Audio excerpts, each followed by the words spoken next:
क्रिस्का recording studio Ekangar सराय। DJ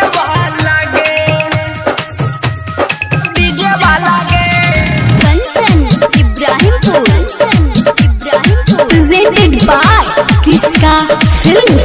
आगे नाचे लागी आईनी चांदर बांसी तो लागे, नाचे लागी आईनी चांदर बांसी तो लागे। अबे ढोढ़िया पचू माले तब डीजे वाला गे, ढोढ़िया पचू माले तब डीजे वाला गे।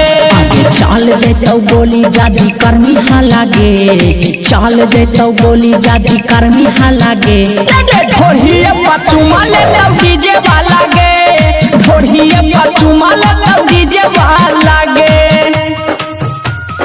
डीजे वाला गे कंचन इब्राहिमपुर डीजे वाला गे।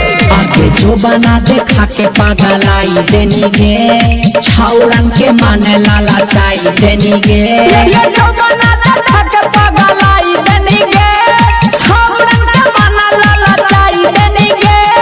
डीजे वाला गे आगे कैला कौबा वाले तोरे दोनों झूला गे, कैला कौबा वाले छौरी दोनों झूला गे।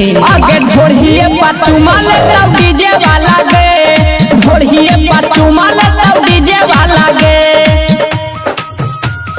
डीजे वाला गे कंचन इब्राहिमपुर क्रिस्का रिकॉर्डिंग स्टूडियो एकंगर सराय।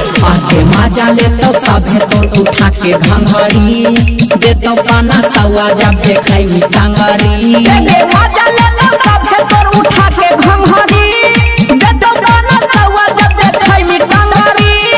डीजे वाला गे एगे नीति ससुराज में से देतो गाला गे, कुंदन अर्जुन में से देतो गाला गे। देखे ढोढ़िए पचू माले तब डीजे वाला गे, ढोढ़िए पचू माले तब डीजे वाला गे।